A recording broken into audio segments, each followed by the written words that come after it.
All right, first we will start with the history behind having the ability to ship human remains. Once the railroad was invented in the early 1800s, people started to venture more outside of their community and were traveling away from home.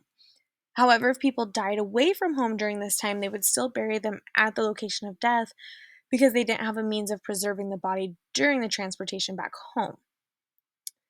Embalming starts to become more prevalent during the Civil War as Thomas Holmes perfected this procedure for fallen soldiers. But then another element that influenced domestic shipping was President Abraham Lincoln. He learned early in his presidency of the embalming process and was so enamored by it that it led to his declaration to the Union Army that all Union officers killed in battle were to be prepared and sent back to their homes to be buried. After Lincoln's assassination is when the public became more aware of the importance of how domestic shipping could bring people together. To prepare a body that is going to be shipped inside a casket, you want to lower the body to the bottom of the casket, cover the hands and face to prevent cosmetics from accidentally rubbing on the interior of the casket, and a box should be placed at the foot end of the casket to prevent the body from shifting during transportation. Airlines will require a casket to be placed in a wooden tray with a cardboard top, and the shipping container will protect the casket during transport.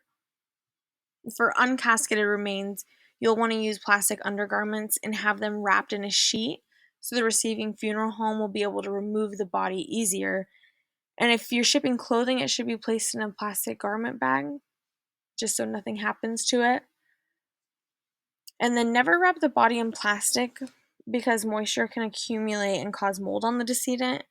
And then the body should be anchored to the bottom of the combo by the interior nylon straps. There are a few different options for shipping containers.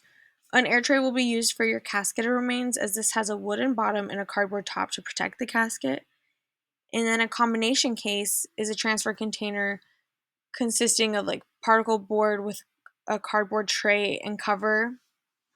And then make sure you don't confuse a combination case with a combination unit, two different things.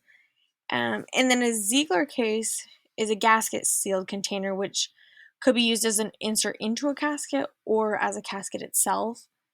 This is used mainly for like international shipping and extreme decom cases. When shipping a decedent, you want to place all the information in the shipping envelope, like the name of the decedent, the receiving funeral home's information, along with the forwarding funeral home's information. Documents like the burial permit, a non contagious disease letter, an embalming report need to accompany the deceased. And when shipping internationally, all documents need to have authentication. So this is done by representatives of the embassy or consulate of the specified country. And then these documents will have the seal of the governmental agency impressed on them. And then if the death certificate is available and completed, this also needs to accompany those documents. Flowers are never able to be sent when shipping a decedent overseas. This constitutes a quarantine situation and may result in having the remains returned back to you or where they were sent from.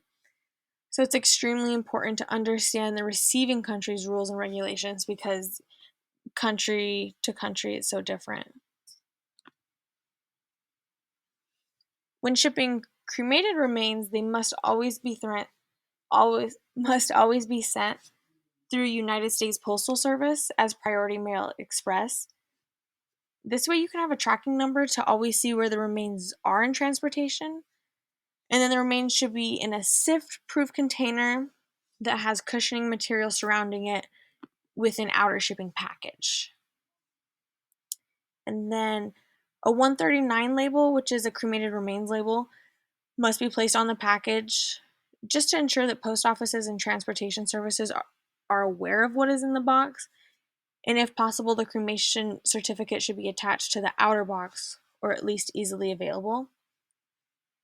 And if one wishes to carry cremated remains on a plane, this is easily doable but still requires specific packaging. The person carrying should bring the death certificate and disposition permit, and the remains need to be in a temporary urn so it will not give off an opaque image when the airport is screening the package.